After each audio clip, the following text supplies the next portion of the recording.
Summer holidays abroad could be opened up to Brits who've had both COVID jabs. It's reported holidaymakers may be able to return from amber countries without having to quarantine and instead do daily tests. Also, scrapping self-isolation if you've been in contact with a COVID case is also being considered if you have been double jabbed and fully vaccinated. Joining us now is the Business Secretary, Kwasi Kwarteng.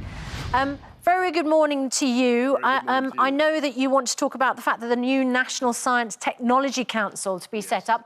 Obviously, we have had incredible success with the vaccination programme. We've seen from the queues around the block over the weekend that since you've opened up to all adults, all over 18s, there has been enormous enthusiasm for people to go and get the jab. We've just been discussing how you couldn't possibly be in a situation where the semi-final, the final of the Euros at Wembley, we see thousands of fans coming in, VIPs, without having to quarantine, while everybody else has to follow the rules. So, firstly, are you going to allow those VIPs, those thousands of fans, to come before Freedom Day on the 19th of July without having to quarantine? Well, obviously, that's something for the health department and also for UEFA. I mean, they will have a say in terms of who they think should come. What I would say is that two things. One, obviously, we've got to follow the rules. But in exceptional cases, there are exemptions. I mean, I travelled to the Gulf just a few weeks ago because I was negotiating deals. I was looking at possibility for investment, and I didn't have to quarantine. Now, that was a situation where I didn't have to quarantine because the host country was happy with me arriving there. Did you quarantine when you came back? And I was waived being quarantined when I came back. Okay. So Kwasi Kwarteng, can I just ask, in what way are you immune to COVID in a way that other travellers aren't? In what way are fans or VIPs coming for the final at Wembley immune to COVID or unlikely to pass it on? So I don't know about the fans. In a way that travellers from other countries aren't. I mean, it just seems like there's one rule for special people and another rule for everybody else. I think there have been exemptions. So people who are negotiating treaties, there are certain cases where we've had to attract business investment. And there are exceptional circumstances. It would be we know, Kwasi, they don't work, do they? We've seen what's happened at the G7 summit. They've now got a COVID outbreak in Cornwall. We saw what happened when you allowed some of those Indian diplomats to come over untested. A couple of them, a few days later in, we realised they've got COVID symptoms and were tested positive. So it doesn't work, does it? I mean, you've been telling us all along that this affects everybody. This is every single one of us. Why should it be a different rule for you and UEFA VIPs and sponsors than the rest of us who all want to go on holiday? So, as I said, I don't know about the situation with UEFA, and I was just saying as a statement of fact, there are exemptions, and it's not just about politicians or people negotiating deals. There are one or two exemptions, and you're quite right, they do pose a risk, but this whole process has always been a balance. There are no absolutes. We've always said that we would look at the data and that we would reopen. And so far, the vaccine rollout, as you say, you were good enough to say, has been very successful. We've looked at the dates. There's always balancing issues. You've got to look at the data. And in one or two cases, I think there have been exemptions. That's right. For instance, the data does show us that being double vaccinated is very good protection from hospitalisation and worse. So are you going to, because I think people might accept that there is a two-stream approach if that stream includes people who are double vaccinated. Are you going to open up travel from amber list countries to those who are double vaccinated so they don't have to quarantine? And are you going to do that, do you think, for people who have had contact with COVID so they don't have to take time off work, for instance, if they've been double vaccinated? As I've said, we look at the data all the time. And I think you're quite right. A lot of the data is very encouraging. So we're in a position where we can try and work out what it is that we're going to do. And Matt Hancock has said that he's looking at the data in terms of people's ability to travel, and we're reviewing the case. What I would say, the data code for yes, we're going to do it. No, it's not. It's not code for that. It's code for what I said, which is we're reviewing the data. We're always making assessments all the time. As Business Secretary, my focus, as you'll appreciate, is on the 19th of July. I was disappointed, as many people were, that we couldn't fully reopen today on the 21st of June.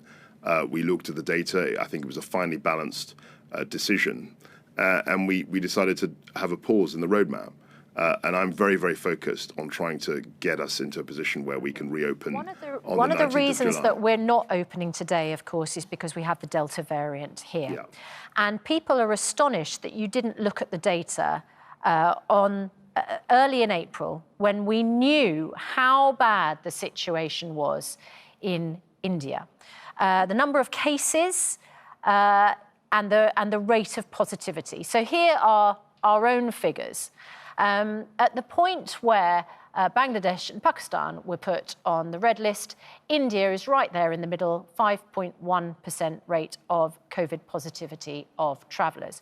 And as a result, we have brought in the Delta variant, and it is now the dominant variant here in the UK. I mean, we really messed up, didn't we, at the beginning? Look, I think it's easy with hindsight, and I have actually answered this question, exactly that question, before on this programme, and you come back to it frequently, which is fine. Well, because I'm sorry, it hasn't gone away. No, not only has it not gone away, that question has become more important, because the Delta variant, as we know, is more transmissible, and the Delta variant, as we now know, is the dominant variant here in the UK. So it makes it even more important that we look back at why we made such a massive mistake back at the beginning of April. I know it's boring to keep answering the same question, but unfortunately it's become But Kwasi, more the issue is, you say that Matt Hancock, who is looking at the data, but we don't trust that, because we've got the data. That data is your data. It's NHS data. And the data was there. The data was there for everyone to see. But because of a trade deal, and let's be honest, it was completely... There's absolutely there is no reason to allow so many... 20,000 Indian travellers arrived here. We now know that has caused the reason why we've got the Indian variant in this country, and that is why we haven't fully opened up. You have to accept that. There can only be one reason, because we didn't close the borders to India quick enough. So we closed, we put India on the red list, I think, on the 23rd of April, which was in fact before the variants had been identified. You're quite right to say that there was alarming data, and that's why we took the decision we did. But to be fair, the decision was made to put India on the red list before the actual Indian variant, the Delta variant, had been identified. Look, Susan Hawkins this weekend has finally admitted. Susan Hawkins is Strategic Response Director for COVID-19 at Public Health England. Let's hear what she said this weekend. I mean, it seems like logic and common sense, doesn't it? I mean, why didn't we know that at the beginning of April, in mid-April? Why are we only sort of coming out with that now? As I said, look, it's very easy, Adil, to with hindsight, to say we should have done this quicker, we should have done this at the time. Given what we knew then, I think we put India on the red list, as I said, in April, on the 23rd of April. It was later in the month than perhaps you think made sense, but we could only go on what we knew at the time. And then we actually did put India on the red list before the Delta variant had been identified. We knew that there was an uptick in cases there. Okay. And the other thing I would say is that the vaccine rollout is looking as if it's being very effective against the Delta variant. So that's something that's a really positive development. Can I just, when you say with hindsight, it's easy to say we should have done things differently, do you now reflect that with hindsight, we should have closed the border to India earlier? We could have looked at the data and drawn different conclusions. We can relitigate, we can revisit the past and say things that we could have done better. The fact is we put India on the red list on the 23rd of April.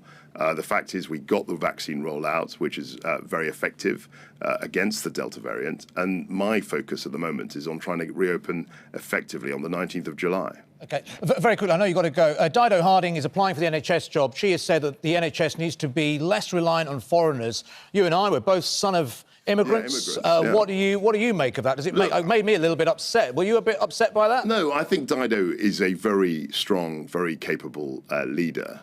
And she made the point that the NHS, we've got to rely on domestic talent, and we recruit the best talent domestically. But we also, as you know, and as I'm very conscious of, we recruit people from abroad as well. So there's a balance. But you, Priti Patel and Dominic Raab wrote a book that said the British are among the worst idlers in the world. We work among the lowest hours. We retire early. Our productivity is poor. Whereas Indian children aspire to be doctors or businessmen, the British are more interested in football and pop music. You said this back in 2012. So there's an argument for these migrants to come here, isn't there?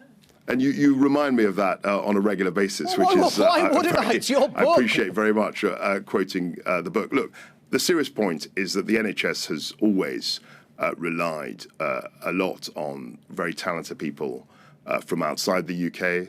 I think Dido was making the point that we've got to do a better job in recruiting and training and inspiring people in the UK so that they could join what is a fabulous service. Right. OK. So we do need more migrants, and we do need them in the NHS. I didn't say that. I said that what we need, we've always welcomed people to work hard here, right. But also we need to train people domestically as well, and that's what the point Dido made. OK. All right. Thank you, Kwasi Kwarteng, for joining us as always on Good Morning Britain this morning. Thank you.